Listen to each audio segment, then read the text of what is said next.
Hello, everybody, and welcome to episode number 20 of Diehlman at Halftime, the NBA podcast that tops all others. I'm your host, Larry Diehlman. If you're joining us for the first time, welcome aboard, and if you've been a loyal listener, welcome back. We have much to get to today and not a lot of time to do it. We have 5 sections that we'll get into: a general overview of the NBA this week, and our usual highlight, lowlight, random stat, and game of the week.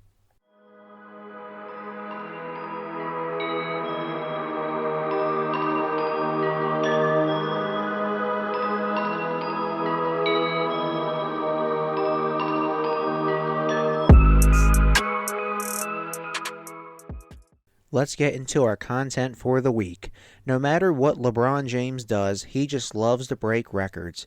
On Saturday against Denver, James officially crossed the 40,000 point threshold for his career. Last year, he broke Kareem Abdul-Jabbar's record for most points all time. Now he's the only player to hit 40,000. Did you know that he's also the youngest player to hit all 1,000 point markers from 1,000 to 40,000? So, for example, he was the youngest to score 1,000 points, 2,000 points, etc., all the way up to 40,000.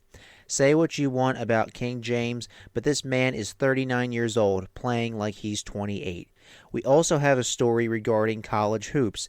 On Sunday, Iowa superstar Caitlin Clark officially surpassed Pistol Pete Maravich for the most points scored in D1 history, regardless of gender. You know what's crazy? Maravich averaged at least 43 points per game while at Louisiana State University in the late 1960s, and his freshman year stats didn't count. Freshmen were not considered varsity at the time, therefore the stats weren't official. Clark has averaged 28.3 points for her career, including 32.3 this season. Since she is already declared for the WNBA draft, many expect her to go first overall to the Indiana Fever. This episode is entitled Renewed Rivalries. So, who's raising eyebrows at the moment?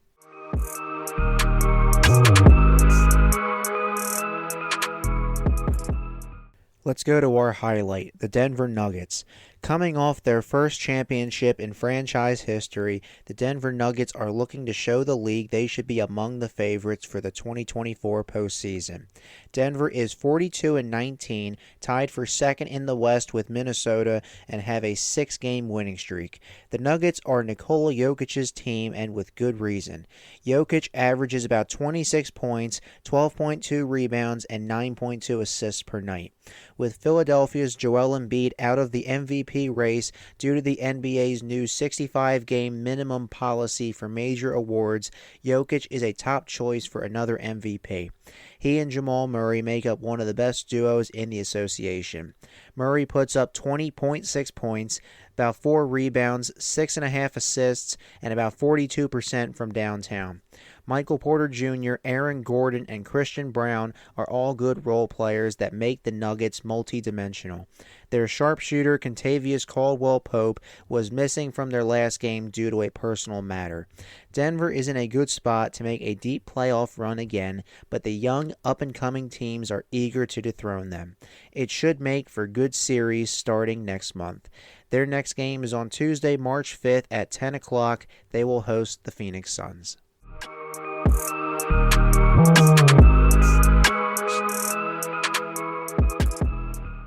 Let's go to our low light, the Washington Wizards. Can the Wizards do anything right? No, seriously, that's not a rhetorical question.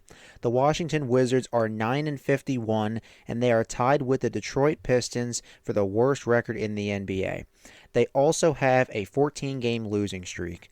Despite Detroit tying the NBA record for consecutive losses with 28 earlier this season, the Wizards somehow are now tied with them in the standings. As we discussed weeks ago, Washington told head coach Wes Unseld Jr. to take a hike. Brian Keefe has been the interim. Then you have the roster.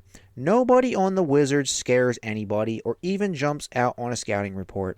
They told Kyle Kuzma that they were willing to trade him to Dallas last month, but Kuzma wanted to stay and build something. Jordan Poole is a shell of himself from his Golden State days. He signed a 4-year, $128 million extension in late 2022, and he's averaging 16.3 points per game. However, he has the worst field goal percentage in the league, along with the 5th worst three-point percentage.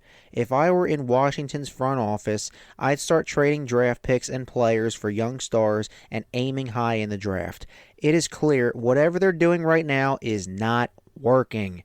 Their next game is tonight, Monday, March 4th at 9 p.m. They will be on the road to face the Utah Jazz.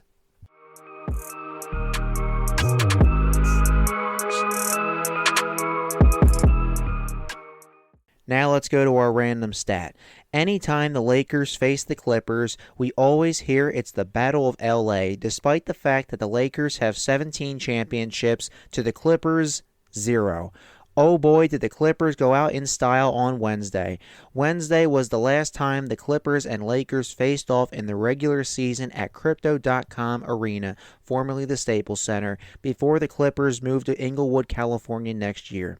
The Clippers were without Paul George due to a meniscus issue, but they were staying in the game throughout.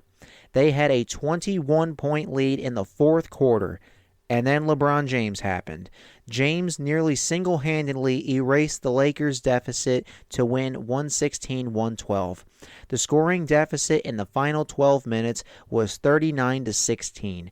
James scored or assisted on the Lakers' final 11 of 13 field goals. For the Clippers, what an amazing way to end your time being the laughingstock of Los Angeles. Here's the thing, though. The Clippers can point to the fact that they're the 4th seed in the West. The Lakers need a big winning streak right now to get out of the play-in tournament seeds. While a playoff matchup between these two teams is currently unlikely, they sure have had their fair share of memories in Staples Center and Crypto.com Arena.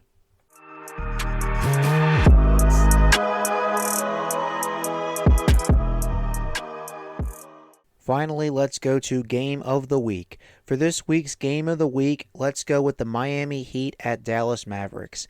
This game is on Thursday, March 7th at 7:30 p.m. If you want to look at the history of this matchup, this was an NBA Finals matchup in the early 2000s. The Heat won the first battle in 2006, but Dirk Nowitzki and the Mavericks took down Miami's super team in 2011. Remember, that was with Dwayne Wade, LeBron James, and Chris Bosh. If you want to look at the present, this could be an offensive threat in the Mavericks versus a scrappy team in the Heat. Dallas has Luka Doncic and Kyrie Irving running the show, as well as Tim Hardaway Jr. and P.J. Washington scoring at will. Miami has players like Jimmy Butler, Bam Adebayo, who can play lockdown defense, with the addition of scorers of Tyler Hero and newcomer Terry Rozier. It'll also be a coaching clash between two men with a long history of being in the NBA. Miami's Eric Spoelstra and Dallas's Jason Kidd. Give me the Mavericks 120-113.